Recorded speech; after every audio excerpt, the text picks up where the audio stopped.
Hello everyone and welcome back to the Chassis Variant series with myself, Critical Rocket. This is the last one of the Stormcrow, and it is the D, because we all know the clans love the D versions for some reason.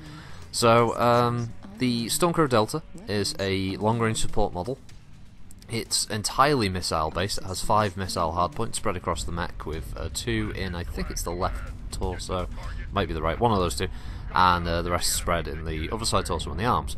It comes default with 2 LRM-20s, 2 SRM-2 and a NARC beacon. As such, it is extremely vulnerable. It's probably the weakest of them from its default setup, but its damage potential is quite high should you obviously be able to get in with a team that are quite aggressive and allows you to kind of play in the sort of rear line of the team that's hitting targets with LRM fire quite regularly. It's actually a mech that I think could do with a hell of a lot of tweaking in MechWarrior Online setup. Certainly probably dropping the LRM-20s down to 15, switching the SRM-2s to maybe streak models, or maybe even just adding more LRMs if you just want to turn it into a pure long-range support boat. Possibly even dropping the NARC beacon, because I always find it makes sense. It made sense on the tabletop, obviously, for a missile mech to carry NARC, because oh, I see the target like 10 hexes away, fire a NARC beacon, whoo, now I've got bonuses to my rolls. In MWO, being obviously a sort of one-to-one live like an action thing, you're not going to be running around with your all-missile mech trying to shoot NARC beacons at things to try and get missile time. I'm not saying that doesn't happen, I'm just saying that like the idea of how NARC is, I guess, is meant to work in MWO is that smaller, lighter, faster mechs are running around narking things, and the missile mechs then just hit the narked targets.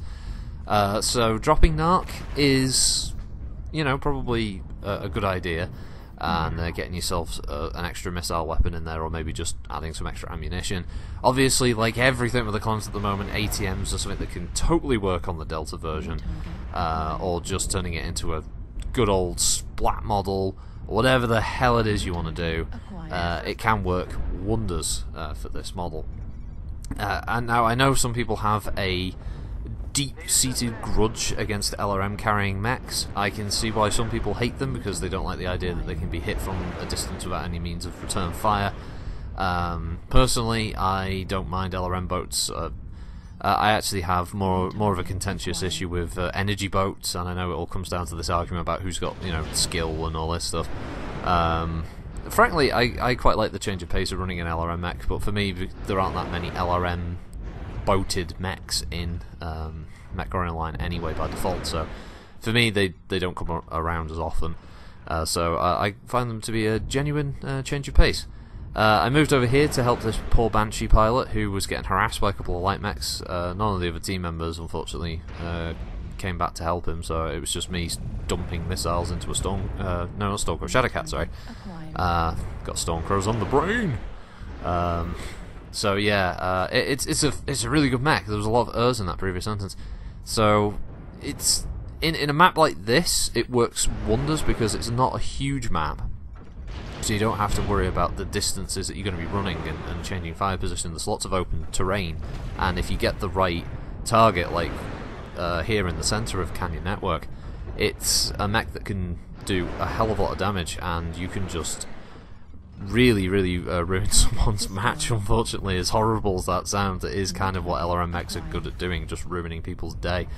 And yeah, this also works really well on maps like Grim, obviously Alpine Peaks, the other map that I've now forgotten the name of, but you know, the big snowy one. I can't believe my mind's gone blank on the name of the map now. So many people hate it. It works really good on maps like Caustic. Obviously it falls flat on some maps like Mining Collective, River City, you know, the Rubelite Oasis, maps that have a lot of solid cover for people to hide behind.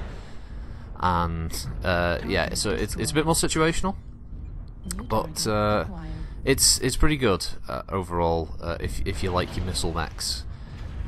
Wouldn't recommend it straight off the bat though. Definitely a bit more specialised. The Alpha and the Prime and the Bravo I think I've got a bit more going for them, but this is alright if you just want something a bit different, change the pace of the Stormcrow builds.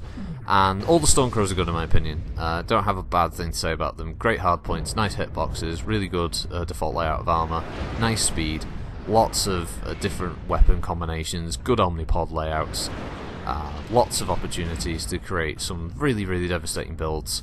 If you haven't tried the Stormcrows, seriously give them a go. They're a hell of a lot of fun, and I don't think you regret it personally, and especially with the scout mode changes allowing you to take 55-ton mechs and just some of the other goodness that came out of it from that.